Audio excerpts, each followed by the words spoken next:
Hi, this is Peter Lowe, and it's been some time ago since I last made a video, so I think it's time that I do so again. Just a few words to say what I do to manage my fluency and my stutter, which doesn't happen often these days, fortunately. Um, okay, I follow a mind-body approach, as you probably know. So there are two components, mind and body. Uh, the mind, with the mind, I use the, what shall I call it, the anti-TMS approach, which basically consists of being very expressive by using your body language, by expressing yourself, by not holding back, by speaking a bit louder, by acting a bit and acting as if you are confident, even if you are not confident. That's the basis of the mind part. The body part is also important. Uh, for many years I've been using the passive airflow approach, which that's the passive airflow technique. That really helped me, and I still use it on occasion if I for if the tension level is mild or medium or so. When tension levels are high, then I use the mind approach. Then I express myself, and I do all those things. But in ordinary conversations, sometimes I feel the need. I feel I can get a bit of blocking, so then I use the passive airflow technique. So the airflow technique supports me. It's a kind of I fall back onto it if I really need it. So it is helpful to have both a physical and a mental strategy for stuttering.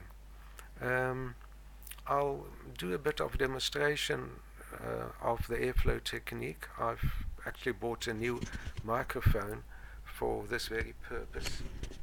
It's quite a nice mic, as you can see.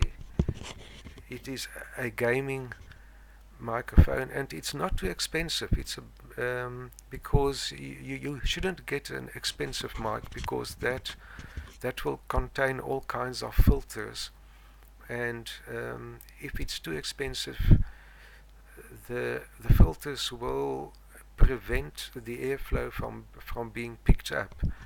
I'll give you a demonstration. Okay, and maybe I should first say that the airflow technique consists basically of two or three legs, you can say.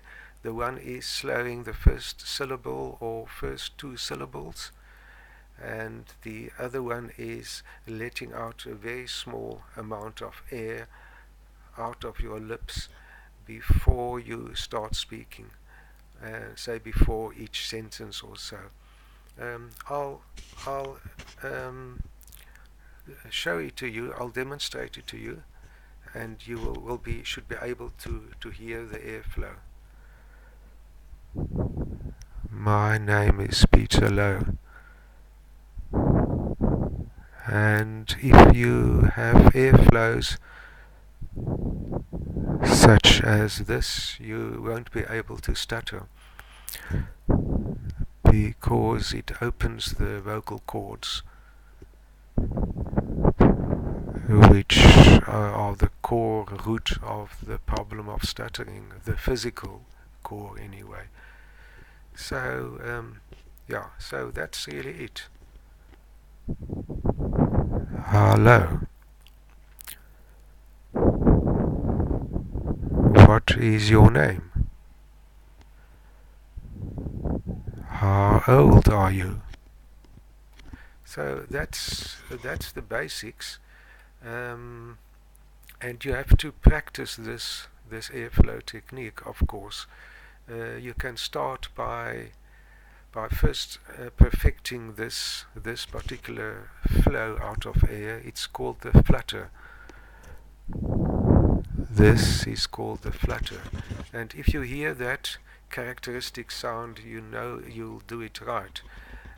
But if you do it wrong, you will probably push and force that airflow, which is not a good idea. I will now push the airflow, and if you hear that, you know you are doing it not good. You are over pushing it. You are exceeding the airflow, the pressure. That is a forced airflow. It should be very, very slight. Just like this. A very slight amount of air, which it should just slip out of your mouth. Now you can practice this by reading, say, take a book or a magazine, make pencil marks after each group of, say, 4 words, and then use the airflow technique at each pencil mark. There are other exercises which you can do, such as making sentences yourself. Just sit in your room, look around, make short sentences, and at the beginning of each sentence you apply your technique. And also it's a good idea to record that with a suitable mic, such as this one, so that you can test yourself if you are using the correct approach, the correct technique. Then yeah, so that's the type of practicing. Then try to use it in a real life conversation. I'll do it at the moment. I've practiced this for many years, so I am rather skilled at it, but I'll use it now. How are you? I'm very well, thank you. And as you can hear, I do slow the first syllables of each sentence, and I also let out a little bit of air before I speak. Of course, I don't use that technique all the time, because that's hard work. I really use it when I really need it. Okay, I don't want to make this video too long. It's already too long anyway. But I hope that this will help you. Thank you very much for listening.